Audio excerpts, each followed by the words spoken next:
hablamos, no estuvieron todos, pero los que estuvieron se van a acordar que hablamos de la iglesia, que es la iglesia. Los que estuvieron seguramente gracias Mariano, lo recordarán. Algunos que no estuvieron, pero que participan de los grupos de hogar, habrán escuchado también, habrán desarrollado el tema, porque cada palabra que se comparte el domingo se vuelve a rever en la semana en los grupos de hogar. Así que por eso es tan importante también estar ubicado dentro de un grupo de hogar. Para los que no saben, son diferentes hogares que se abren en diferentes horarios, diferentes días de la semana, donde hermanos se juntan, grupos reducidos, y se comparte la palabra, la comunión, y es muy importante porque nos podemos conocer más íntimamente, ¿no? A veces un domingo no da el tiempo como para charlar o conocer más de cerca lo que vive cada uno y de esa manera conocernos mejor. Así que para eso están los grupos de hogar también, ¿no? Para que podamos crecer en el conocimiento y en la relación, en la comunión. Por otro lado, antes de seguir, quería recordar que hoy tenemos una asamblea después del culto, por eso le pedimos que a todos los que son miembros se queden. Vamos a tratar un tema particular de la congregación, así que los que no son miembros, los que nos visitan por primera vez, los que vienen las primeras veces, les pedimos que no se queden para la asamblea porque vamos a tratar un tema más puntual de la congregación. Bueno, como les decía, hablamos de la iglesia el domingo pasado y comenzamos tocando un texto donde Jesús preguntaba a sus discípulos: ¿quién dice la gente que soy yo? ¿No? Entonces los discípulos decían, bueno, algunos dicen que sos fulano, mengano, sultano. ¿Y ustedes, quiénes creen que soy yo? Entonces Pedro le dice, tú eres el Cristo, el Hijo del Dios viviente, ¿no? Entonces Jesús le responde, esto no te lo reveló la razón o el conocimiento humano, sino que te lo reveló mi Padre que está en los cielos. Y yo te digo a vos, le dijo Pedro, que vos sos la roca y sobre esta roca edificaré mi iglesia. Así que decíamos eso, que la iglesia de Cristo está compuesta por todos aquellos que le reconocen como el Señor, el Dios, el Hijo del Dios viviente. Jesús, queremos dejar claro, no fue un hombre extraordinario, no fue un gran profeta, no fue un iluminado, sino que Él es la luz. Él es Dios. Y Él edifica a su iglesia. Después habíamos tocado también un pasaje en Efesios, donde describe quién es la cabeza de la iglesia y qué es la iglesia, ¿no? La cabeza es Cristo y la iglesia es el cuerpo de Cristo.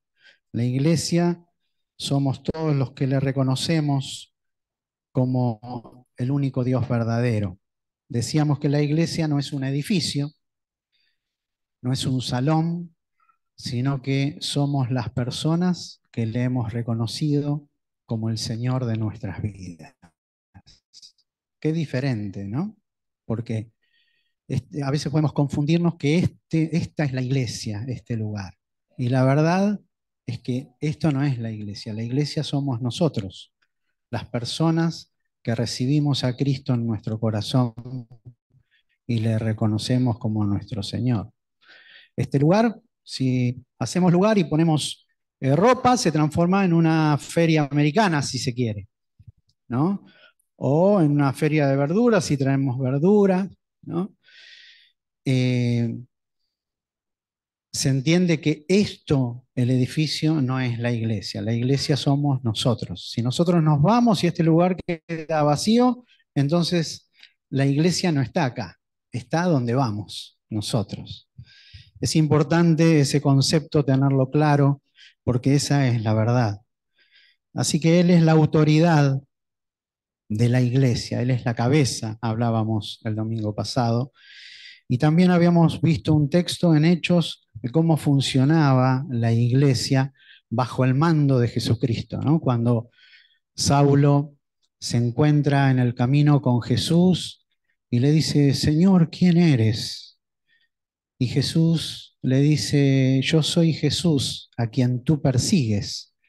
Y Saulo, todavía no era Pablo, era Saulo, después se le cambia el nombre. eh, Saulo perseguía a la iglesia, a los que habían recibido a Jesucristo como el Señor de sus vidas. Pero Jesús les dice, yo soy Jesús a quien tú persigues. Y decíamos eso, ¿no? Que Él asume que a Él lo están persiguiendo. Porque esa es la verdad, esa es la realidad. Nosotros somos la iglesia, el cuerpo de Cristo. Él es la cabeza, Él es el que manda, Él es la autoridad máxima.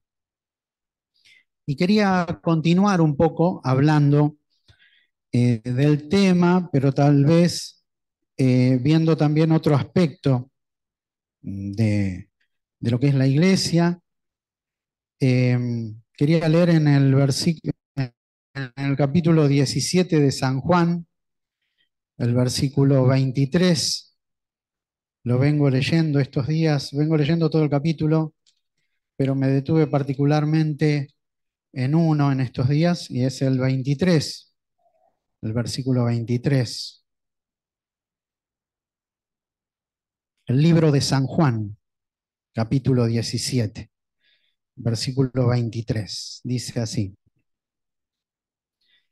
Dice, bueno, les comento un poco el contexto. Jesús estaba próximo a ser apresado y llevado a la cruz, pero antes él tiene una oración que queda registrada acá en el capítulo 17 del libro de San Juan, y habla con el Padre y abre su corazón y, y le dice, entre otras muchas cosas, que él rogaba por sus discípulos. Él les pedía al Padre por ellos, para que su fe no falte, para que sean guardados, ¿no? Pero también oraba para que sean uno. Oraba por la unidad de entre ellos. Ellos, sus discípulos, los que él escogió a los 12 eran muy distintos entre sí, ¿no? Con características muy diferentes, ¿no? Uno era un celote, que era un- un revolucionario armado, digamos, ¿no? Porque en ese tiempo había personas que se levantaban en contra de la opresión de Roma. Israel estaba bajo el gobierno de Roma en ese momento, entonces había patriotas israelitas que se levantaban en armas contra el imperio romano para liberar a su pueblo, ¿no? Pero también había en ese grupo que Jesús eligió, había cobradores de impuestos que eran eh, personas que trabajaban a favor del imperio romano, o sea, a favor de los que los sometían a ellos, ¿no? Cobraba impuestos a sus compatriotas para dárselo al imperio romano y ellos cobraban un sueldo. Entonces estas personas eran muy odiadas por sus compatriotas también, ¿no? Había pescadores, había diferentes personas con diferentes maneras de pensar, pero ellos fueron convocados por Jesús, fueron llamados a algo diferente a lo que venían haciendo. Dejaron algunos las redes, otros dejaron sus causas de lucha,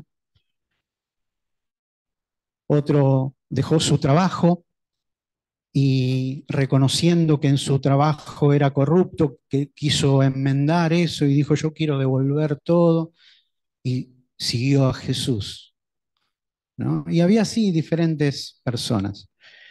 Y teniendo en cuenta este contexto, Jesús ora y le pide al Padre que sean uno, que sean uno, porque Él se iba y tal vez al irse Él, cada cual volvía a su antigua vida, digamos, ¿no?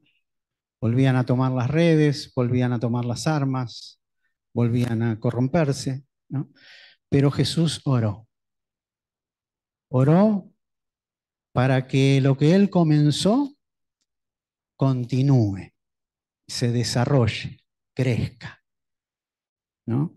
Y una de las características eh, principales que tiene que tener la iglesia es esto que Jesús le pidió al Padre: unidad, unidad, que sean uno.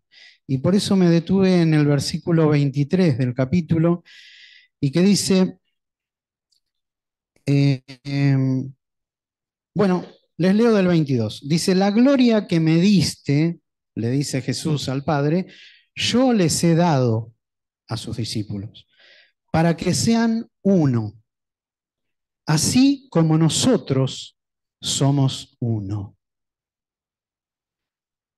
Yo en ellos y tú en mí, para que sean perfectos en unidad, para que el mundo conozca que tú me enviaste y que los has amado a ellos como también a mí me has amado. Esta era parte de la oración de Jesús, que sean uno. Padre, que sean uno. Así como nosotros, como vos y yo, somos uno, de esa misma manera que ellos sean uno. Y sigue diciendo, yo en ellos y tú en mí, para que sean perfectos en unidad.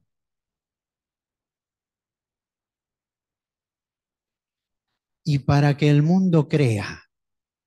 Qué tremendo, ¿no? Todo lo que implica este pedido de Jesús al Padre, que sean uno, perfectos en unidad, como lo somos nosotros, para que el mundo pueda creer. Qué hermosa oración la de Jesús. Qué maravillosa, qué maravilloso deseo, ¿no? Eh, el de la unidad. Y quería leer en Efesios, que venimos también leyendo el libro de Efesios, pero ahora en el capítulo 4, quería leer esto que dice, desde el comienzo del capítulo 4, dice, yo pues preso en el Señor, dice el apóstol Pablo, él estaba preso, pero escribe esta carta a la iglesia de Éfeso, y dice, yo pues preso en el Señor, os ruego que andéis como es digno de la vocación con que fuisteis llamados, con toda humildad y mansedumbre, soportándoos con paciencia los unos a los otros en amor, solícitos en guardar la unidad del Espíritu en el vínculo de la paz. Un cuerpo y un espíritu, como fuisteis también llamados en una misma esperanza de vuestra vocación. Un Señor, una fe, un bautismo, un Dios y Padre de todos, el cual es sobre todos y por todos y en todos.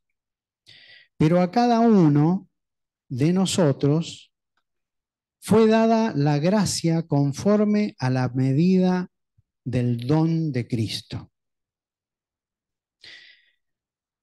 Voy a saltear estos 3 próximos versículos y en el versículo 11 dice, y él mismo, Jesús, una vez que subió a los cielos, después de haber resucitado, dice, y él mismo constituyó a unos apóstoles, a otros profetas, a otros evangelistas, a otros pastores y maestros, a fin de perfeccionar a los santos para la obra del ministerio, para la edificación del cuerpo de Cristo, hasta que todos lleguemos a la unidad de la fe y del conocimiento del Hijo de Dios, a un varón perfecto, a la medida de la estatura de la plenitud de Cristo, para que ya no seamos niños fluctuantes, llevados por doquiera de todo viento de doctrina, por estratagema de hombres que para engañar emplean con astucia las artimañas del error, sino que siguiendo la verdad en amor, crezcamos en todo en aquel que es la cabeza. Esto es Cristo, de quien todo el cuerpo, bien concertado y unido entre sí por todas las coyunturas que se ayudan mutuamente, según la actividad propia de cada miembro, recibe su crecimiento para ir edificándose en amor.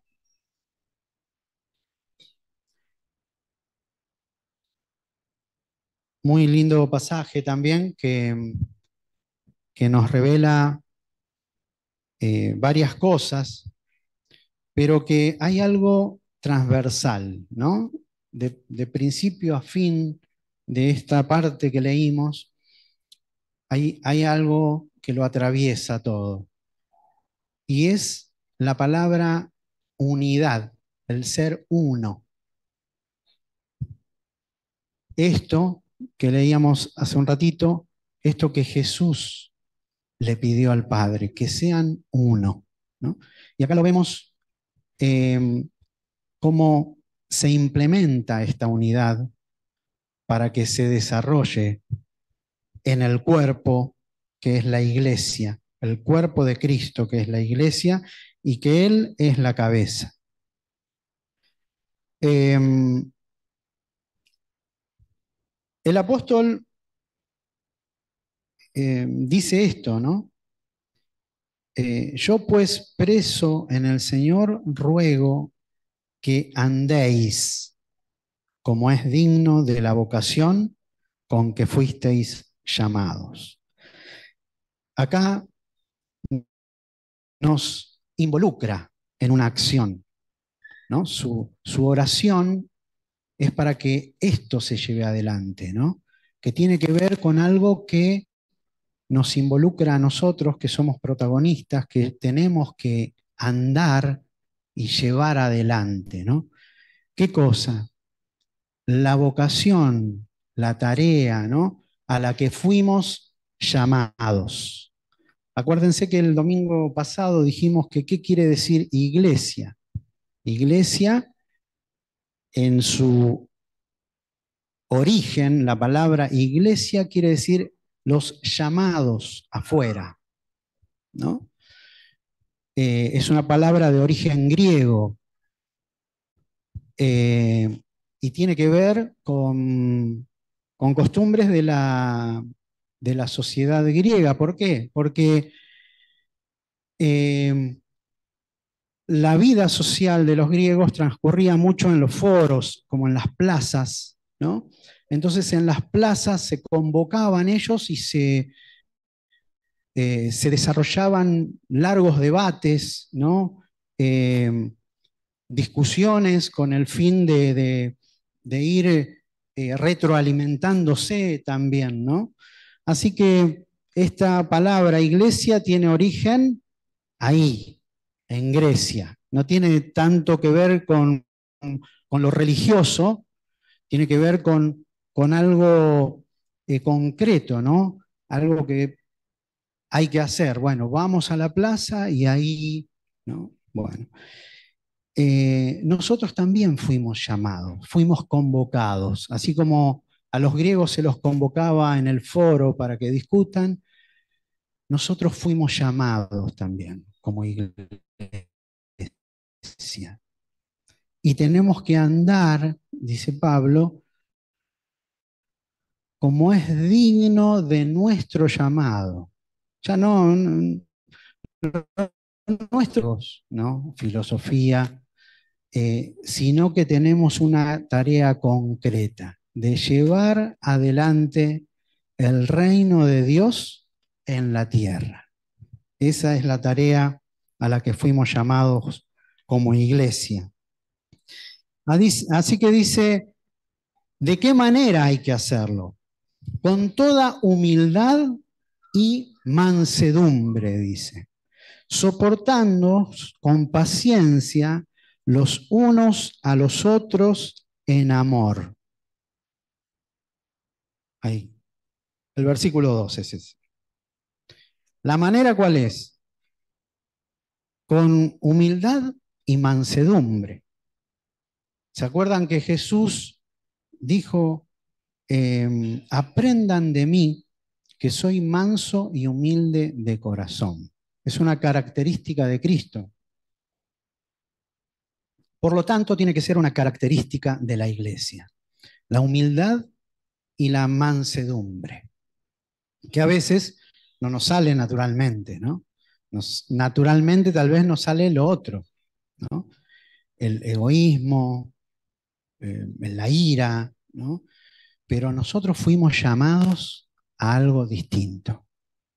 Fuimos llamados para ser atravesados por algo totalmente diferente, ¿no? Así que, ¿cuál es una de las características? La humildad y la mansedumbre, soportándonos con paciencia los unos a los otros en amor. Y a veces uno asocia la palabra soportar solamente con la palabra aguantar al otro, ¿no? Soportar, no lo soporto más, ¿no? Lo soporté hasta acá, ahora no lo soporto más, ¿no?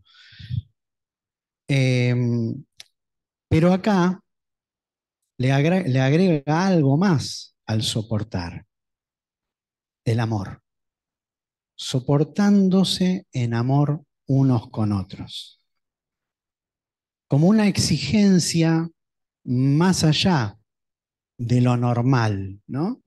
Porque nosotros estamos llamados para esto. Estamos convocados para mostrar las virtudes de aquel que nos llamó de las tinieblas a su luz admirable. Así dice la palabra también. Para eso estamos llamados.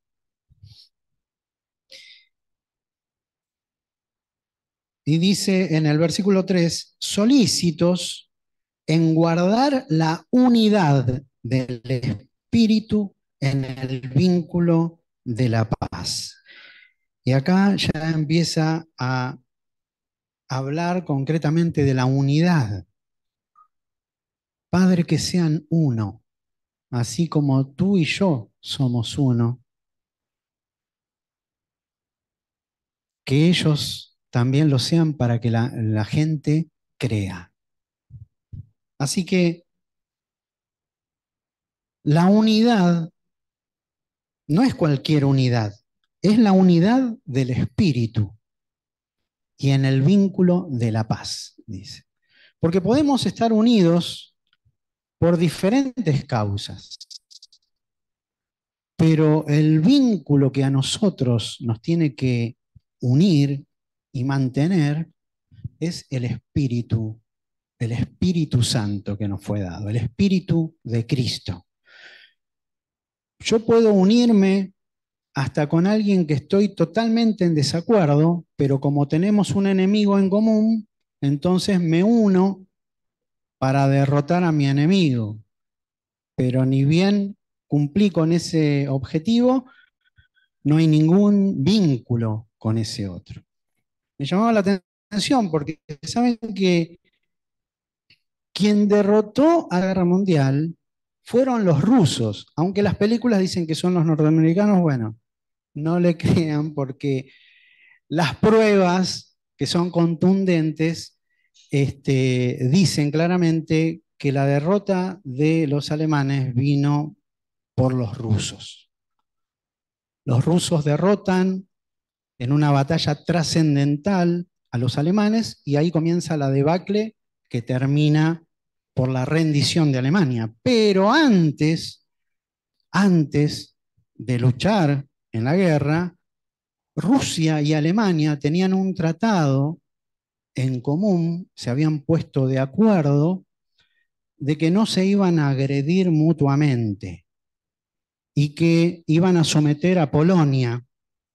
Pero una vez que Alemania cumplió con su objetivo, ¿qué hizo? Atacó a Rusia, le declara la guerra y bueno, entran en guerra, Rusia derrota a Alemania y viene el final de la Segunda Guerra Mundial.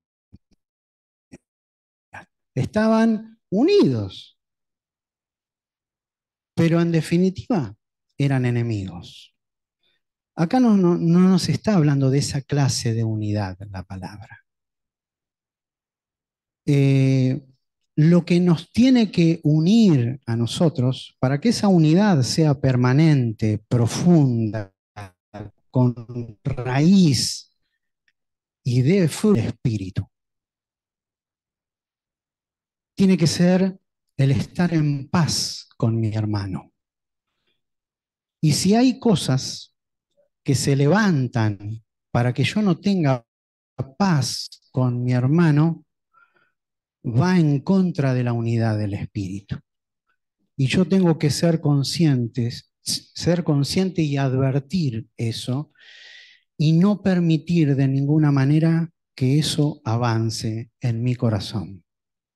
Si hay algo que me molestó de mi hermano, algo que me dañó, algo que me imaginé y le di lugar, que algo crezca en mi vida y que me separa de mi hermano, bueno, contra eso hay que luchar.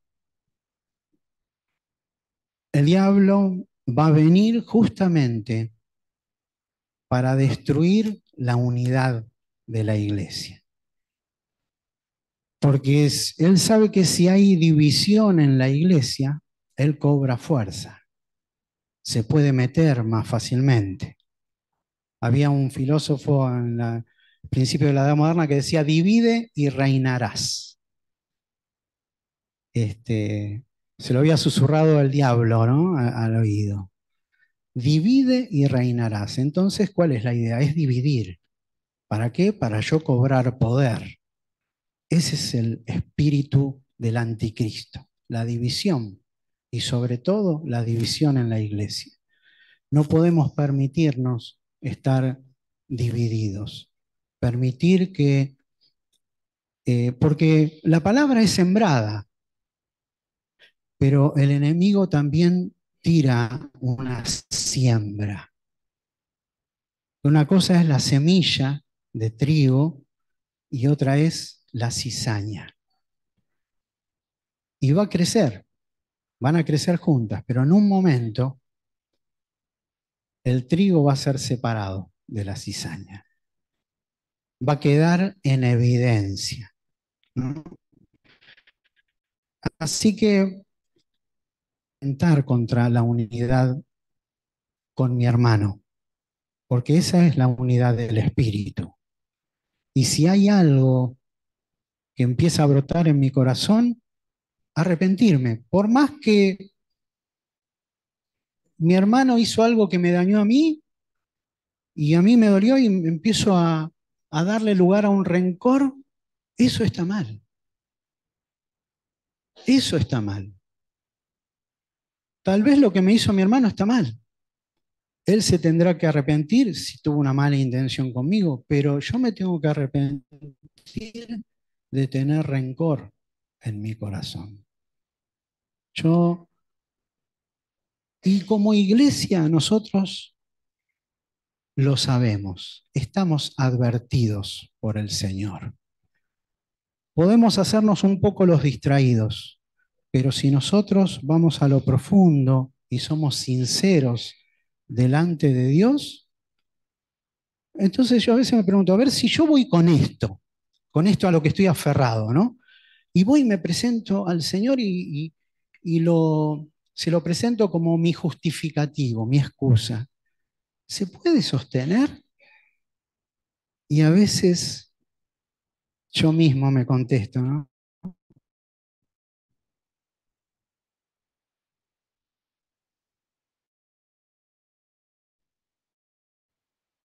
Tener. Pero va a insistir y lo va a hacer de diferentes maneras. ¿Saben que una vez escuché a un hermano que dice que cuando arrancaba la democracia en el 83 de nuevo, escucha a un hermano decir, eh,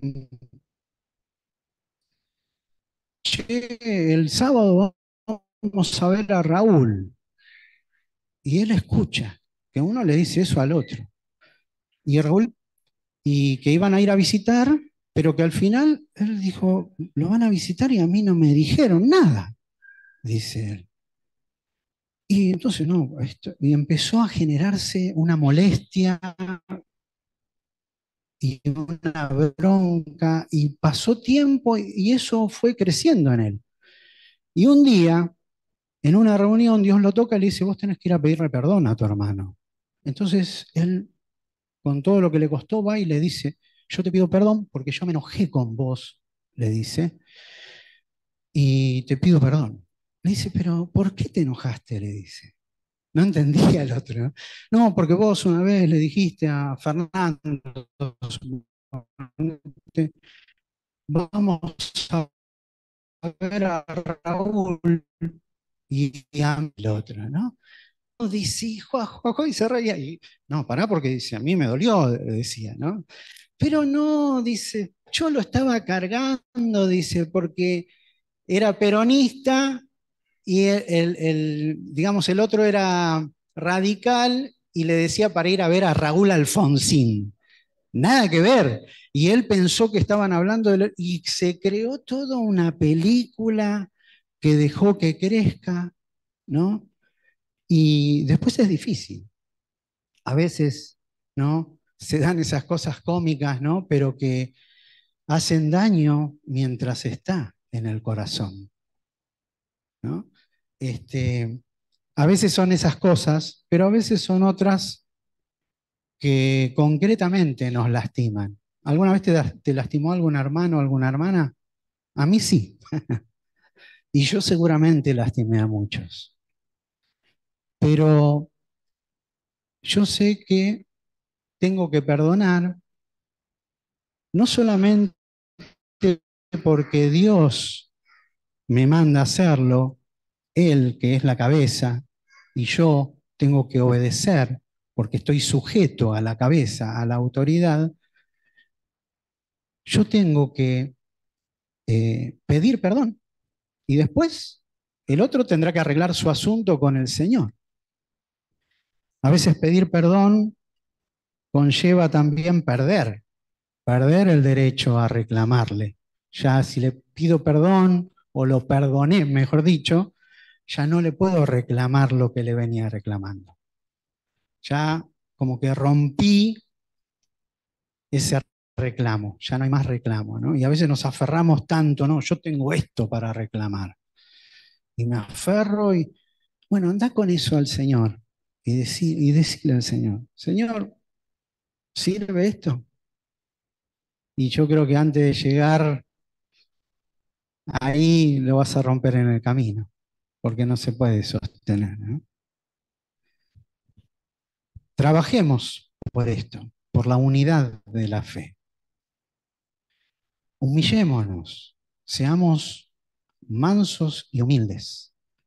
Es necesario, son condiciones necesarias para la unidad, la humildad y la mansedumbre. Y la humildad va más allá también de una postura o de una imagen, porque yo puedo dar una imagen de soy humilde, ¿no? Y poner los ojitos, ¿no? Como hacen, ¿no? Eh, y por dentro soy una persona re soberbia, re soberbia. Es solo una fachada, pero delante de Dios sabemos quiénes somos. Yo he conocido gente enojona, por así decirlo, que tampoco está del todo bien, no, no está bien, no es que está del todo bien, no está bien, que se enoja, pero que es mucho más humilde de aquel que da una imagen de humilde. Se trata no de parecer, sino de ser. Aunque a veces está bueno parecer lo que somos, ¿no? Viene bien. Así que, bueno, en el vínculo de la paz, que haya paz entre nosotros. La paz de Jesús.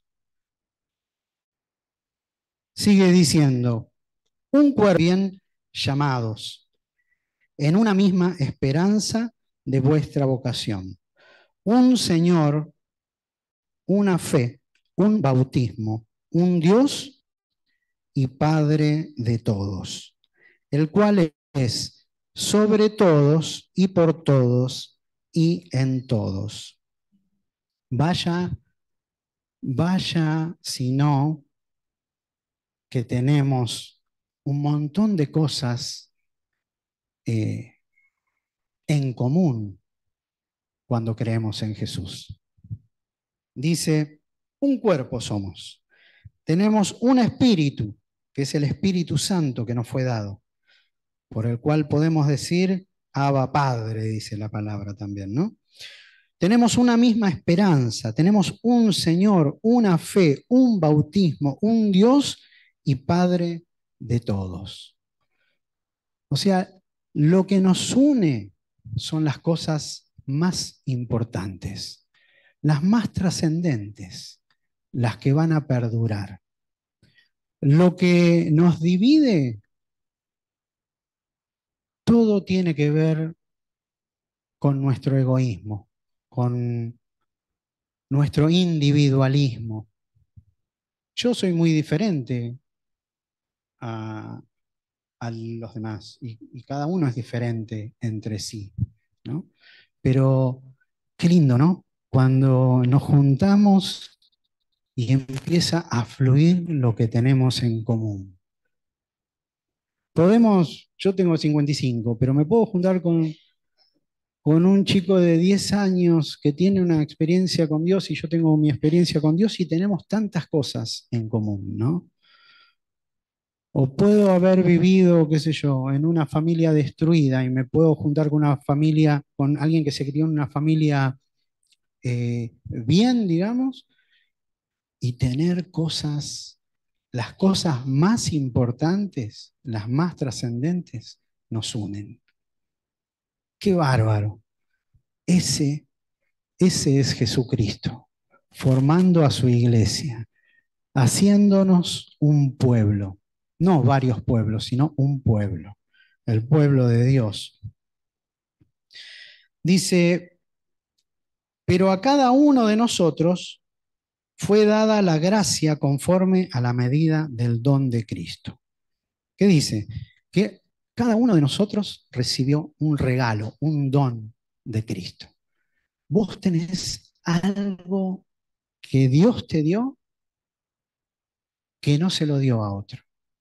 Vos tenés un don de Dios, algo que recibiste de Cristo.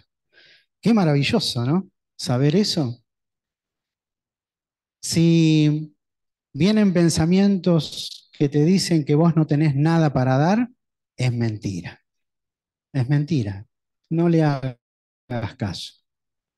Porque si vos recibiste a Cristo, Cristo tiene un regalo particular preparado para vos. Así dice, pero a cada uno de nosotros nos fue dada la gracia conforme a la medida del don de Cristo.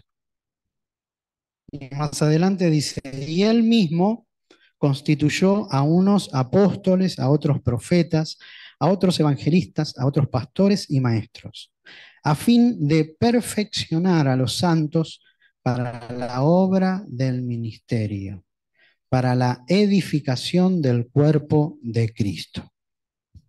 Así que Jesús instituyó apóstoles, profetas, evangelistas, pastores y maestros con un fin, un propósito, de perfeccionar a los santos, o sea, a todos los que creemos, para la obra del ministerio, o sea, del servicio, para la edificación del cuerpo de Cristo. Aleluya, aleluya. Los ministerios en la iglesia tienen esa función. Tienen la función de perfeccionar a los santos para la obra del ministerio, para el servicio y para la edificación del cuerpo de Cristo. Así que tenemos que estar sujetos, como leíamos la otra vez cuando hablábamos del cuerpo, ¿no? Mis dedos pueden responder a la orden de mi cabeza porque están unidos a mi muñeca y mi muñeca al antebrazo y el antebrazo al brazo y el brazo al hombro y así, etcétera, ¿no? Porque hay una unidad. Si mis dedos estuviesen separados de mi cuerpo ya no podrían responder a la orden, por más orden que se dé, porque está separado del cuerpo.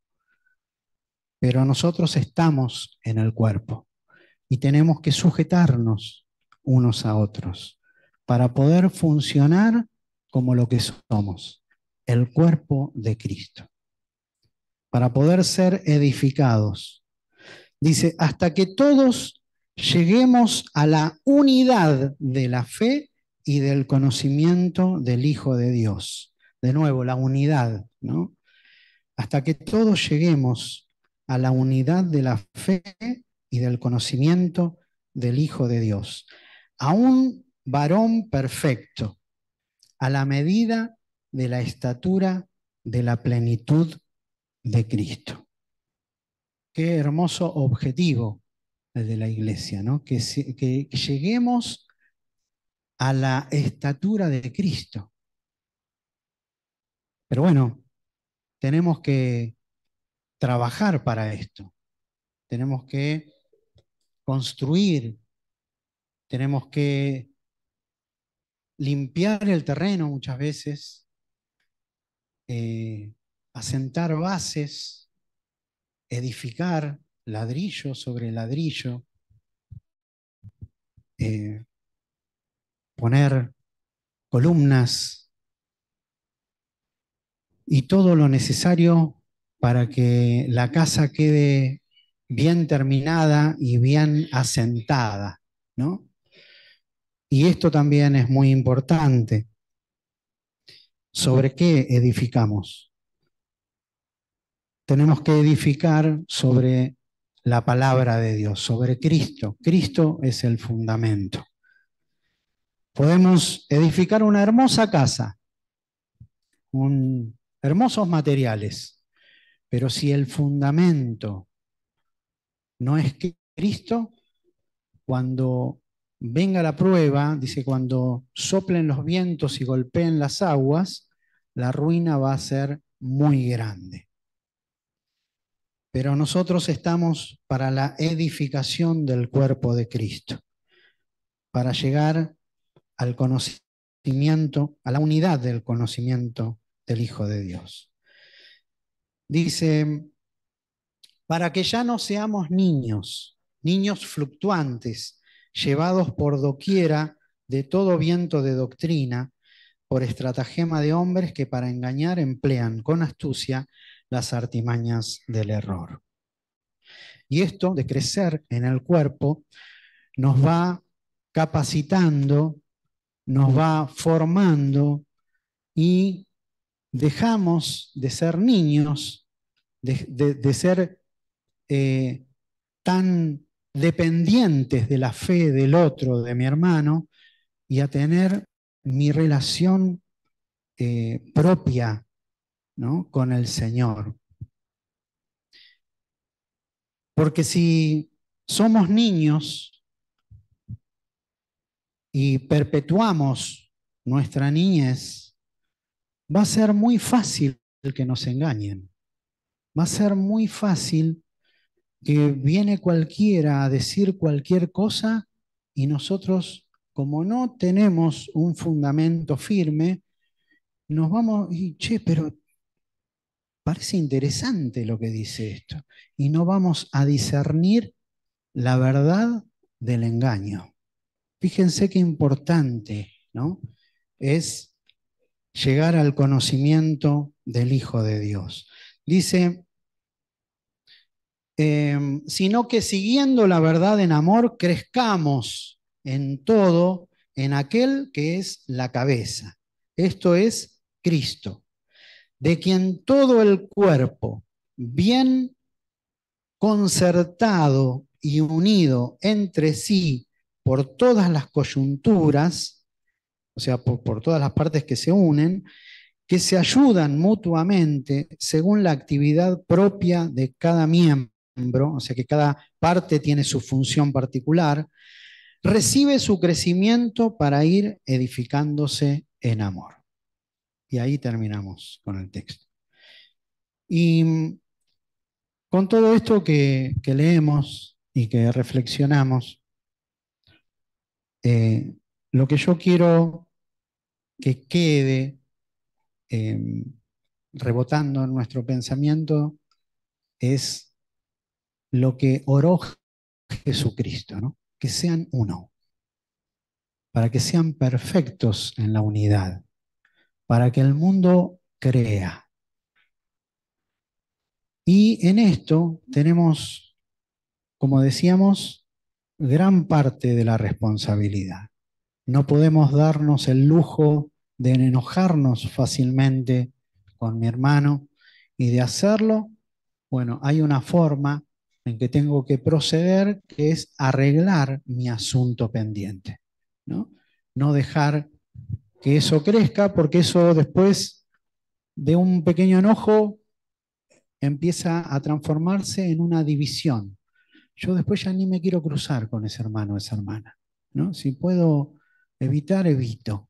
Bueno, entonces ahí se empieza a dar una división, una ruptura, una fractura dentro del cuerpo. Y entonces el cuerpo no puede funcionar de manera óptima. Funciona, sigue funcionando, porque hay un montón de miembros en el cuerpo, ¿no? Pero hay algo que duele. Hay algo, yo tengo un callo, me salió en el dedo chiquito hace más de un mes. Y yo pensé que era una espinita que se me había clavado y no, se ve que era un callo. En el dedo chiquito del pie izquierdo, y no saben cómo me molesta por momentos. Yo puedo seguir, puedo ir a trabajar, puedo eh, manejar, puedo charlar, puedo eh, hacer todo, pero tengo algo que a veces no es perceptible, pero a veces es tan perceptible que tengo que pegar un freno cuando doy el paso. Es ese callito, ¿no? A veces es algo, empieza como algo pequeño, pero va a ir avanzando si no lo detenemos. Así es el cuerpo, así funciona el cuerpo, ¿no? Nosotros somos el cuerpo de Cristo y no podemos permitirnos que haya fracturas entre nosotros. Si lo hay, tenemos que arrepentirnos y tenemos que humillarnos delante de Dios, pedir perdón para que la unidad del espíritu se restaure, para que el cuerpo funcione como tenga que funcionar y para que el mundo pueda creer. Qué hermosa consecuencia, ¿no? La verdad que cuando estamos verdaderamente unidos, casi no hace falta predicar, ¿no? Alguno va a ver y dice, yo quiero eso que está ahí, que tienen ellos, ¿no? Qué tremendo efecto que trae la unidad de la iglesia. Por eso Jesús ora, ¿no? Que sean uno, porque si son uno, va a pasar eso, que ni las puertas del infierno van a prevalecer contra la iglesia. Pero si hay fractura, ¿se acuerdan la frase esa? Divide y reinarás. Si hay división, ¿quién va a reinar? ¿Quién va a gobernar? ¿Quién va a tener poder y autoridad? El enemigo, el diablo. Así que los animo, hermanos, a, a ser sinceros delante de Dios, a revisarnos, revisar nuestro corazón, a despojarnos de toda crítica hacia los hermanos, ¿no? Tal vez hay un montón de motivos que podríamos supuestamente tener para poner a hablarnos y criticar a otro, pero eso no nos justifica delante de Dios. Si tengo que hablar de alguien que no está presente, tienen que ser cosas lindas, tienen que ser sus virtudes, ¿no? Y si tengo que hablar cosas que a mí no me cierran o que yo veo que no van, entonces la tengo que hablar con la persona eh, que lleva adelante eso, ¿no? Tratar de arreglar, orar, hablar y, y seguir. Y si no se soluciona, seguir orando, seguir en esa condición humilde y Dios se encarga de poner las cosas en su lugar. El cambio que pretendemos siempre, siempre va a empezar por uno mismo. Si yo espero que el cambio empiece por el otro, no va a arrancar nunca, porque en realidad el que tiene que cambiar cosas es uno mismo. Yo muchas veces oré, uy Señor, que cambie fulano, ¿no? Que cambie, uy Señor, ¿cómo me cuesta esto, no? Y así, y eso iba creciendo, creciendo, y, y yo me resistía a eso, y entonces le dije, uy Señor, yo no quiero tener esto, lo rechazo de mi vida, lo saco de mi corazón, pero me tenés que ayudar porque no puedo solo. Y era verdad, ¿no? Pero Dios no nos manda a hacer esto por nuestra propia cuenta. Él nos da el poder. Por eso no tenemos excusa. No hay excusa, porque tenemos en nosotros el poder de Cristo para hacerlo. Así que empecé a cambiar yo, mi actitud frente a la otra persona. Empecé a cambiarla yo. Yo no sé si el otro cambió, la otra cambió, pero a mí me cambió todo y me sentí libre y soy libre de eso. Gloria a Dios. Pero tenemos que analizarnos delante de Dios, ser sinceros y estar dispuestos también a morir, a ser humildes como Jesús. Jesús nos enseñó cómo hacerlo, nos mostró, ¿no? Él agarró la palangana, la toalla, le empezó a lavar los pies a los discípulos y les dijo, bueno, ¿ven esto? Esto es lo que tienen que hacer. Tremendo. Él, ¿no? El Señor, el que se despojó de todo, vino a enseñarnos cómo hacerlo. Y ya sabemos, así que tenemos que hacerlo nomás. Por eso dice Pablo, ¿no? Anden, anden en la vocación a la que fueron llamados. Tenemos que andar y andar en el Espíritu. Bueno, Dios siga ministrándonos